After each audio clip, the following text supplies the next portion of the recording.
आगे चलते हैं स्टूडेंट्स, इस लेक्चर में डिस्कस करते हैं सीमेंट इंडस्ट्रीज को। अब सीमेंट इंडस्ट्रीज में जो सीमेंट बनाया जाता है और उसको यूज किया जाता है, इस चीज को हम डिटेल से देखते हैं। तो सीमेंट जैसे कि हमने देखा हुआ कि ये एक पाउडर्ड फॉर्म में एक मटेरियल होता है, तो अब हम इसे डिफाइन करते हैं। तो डेफिनेशन ये कहती है the material obtained by burning a mixture of calcareous and argillaceous materials at sufficient temperature to produce clinkers. अब यहाँ तक हमने क्या किया, हमने एक मटेरियल को ऑब्टेन किया। किस तरह से? हमने कैलकेरियस और आर्गिलेशियस इन दोनों को मिक्स किया और उसके बाद इन्हें बर्न किया। फिर जो रिजल्ट में हमें मटेरियल मिला क्लिंकर्स की फॉर्म में, उसे हमने क्या कह दिया कि वो सीमेंट है। और बाद में हमने उन्हीं क्लिंकर्स को पाउडर फॉर्म में ग्राउंड कर ली। तो क्लिंकर्स जैसा कि आप यहाँ पर देख सकते हैं, ये इस तरह से होता है।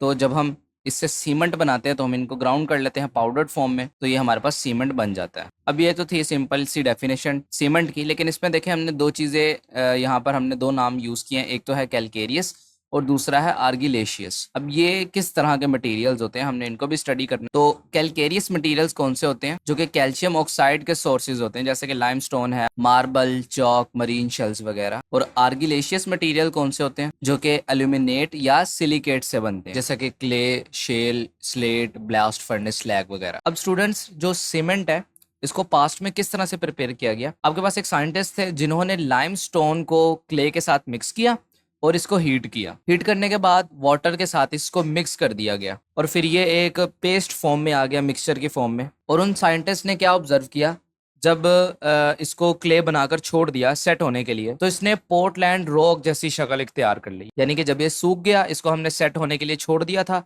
उसके बाद ये पोर्टलैंड रॉक में कन्वर्ट हो गया। पोर्टलैंड रॉक आप अपने सामने देख सकते हैं, ये इस तरह का रॉक होता है। तो ये सीमेंट पोर्टलैंड रॉक से रिजेंबल कर रहा था, इसलिए हमने इस सीमेंट को क्या नाम दे दिया? हमने पोर्टलैंड सीमेंट ही इसको नाम दे दिया। अभी जो पोर्टलैंड सीमेंट है, इसकी हमारे पास एक खास कंपोजिशन है, जिसमें इसमें के अंदर जो एलिमेंट्स हैं, जो कंपाउंड्स यूज हो रहे हैं, वो स्पेसिफिक क्वांटिटीज में या परसेंटेजेस में इसके अंदर पाए जाते हैं। तो हम उसको भी देखते हैं किस तरह से उनकी परसेंटेजेस हमारे पास होती हैं पोर्टलैंड सीमेंट के अंदर। सबसे पहले है लाइम। लाइम जो है कंपाउंड, ये 62% तक प्रेजेंट होता है। इसके बाद है सिलिका, जो कि 22% तक प्रेजेंट होता है किसमें? पोर्टलैंड सीमेंट में। फिर है एल्यूमिनिया 7.5%। फिर है मैग्नीशिया यानी कि मैग्नीशियम ऑक्साइड, जो कि 2.5 होता है। फिर iron dioxide 2.5, sulphur trioxide 1.5, sodium oxide 1% and last में पोटेशियम ऑक्साइड 1%। तो ये कंपोजिशन आपने याद रखनी है एमसीक्यूज के हवाले से कि किस कंपाउंड की कितनी परसेंटेज पोर्टलैंड सीमेंट में पाई जाती है। इसके बाद स्टूडेंट्स हम देखते हैं कि रॉ मटेरियल्स वो कौन से हैं जो कि एक सीमेंट में यूज होते हैं। तो फर्स्ट हमने डिस्कस किया था कैलकेरियस मटेरियल इसमें यूज होता है, जैसे कि लाइम।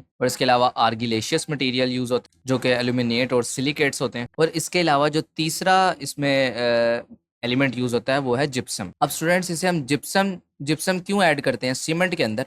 इसकी वजह है कि अगर हम कैलकेरियस और आर्गिलेशियस से सीमेंट बना तो लेते हैं, लेकिन जब हम उसे वाटर के साथ मिक्स करते हैं, एक पेस्ट फॉर्म बनाते हैं, तो उस पेस्ट फॉर्म को जब हम सेट होने के लिए छोड़ देते हैं, यानी कि उसको सूखने के लिए छोड़ देते हैं, अगर हम आम अल्फाज में बात करें, तो वो बहुत जल्दी सूख जाता है, इमीडिएटली सूख जाता है और उसकी एफिशिएंसी इस तरह से बहुत कम हो जाती है। तो इसी चीज़ को ख़त्म करने के लिए हम जिप्सम, उसमें 2% जिप्सम ऐड करते हैं, जो हमारे पास सीमेंट बनता है। उससे फ़ायदा क्या होता है? जिप्सम उसका सेटिंग टाइम इंक्रीज कर देता है, तो हम सीमेंट को अच्छे से यूज़ भी कर सकते हैं और उसको हम पेस्ट फॉर्म में ज़्यादा देर तक रख सकते हैं। तो ये हमारे पास इस तरह से सीमेंट की कंपोजिशन हमने देख ली। नेक्स्ट आगे चलते हैं, हम डिस्कस करते हैं मैन्युफैक्चरिंग प्रोसेस। तो सीमेंट को मैन्युफैक्चर करने की मेजरली हमारे पास दो प्रोसेसेस हैं, एक है ड्राई प्रोसेस, दूसरा है वेट प्रोसेस। अब ड्राई प्रोसेस के नाम से हमें पता चल रहा है कि हम इसमें वाटर यूज़ नहीं करते हैं, वाटर की जगह हम इसमें एयर यूज़ करते हैं।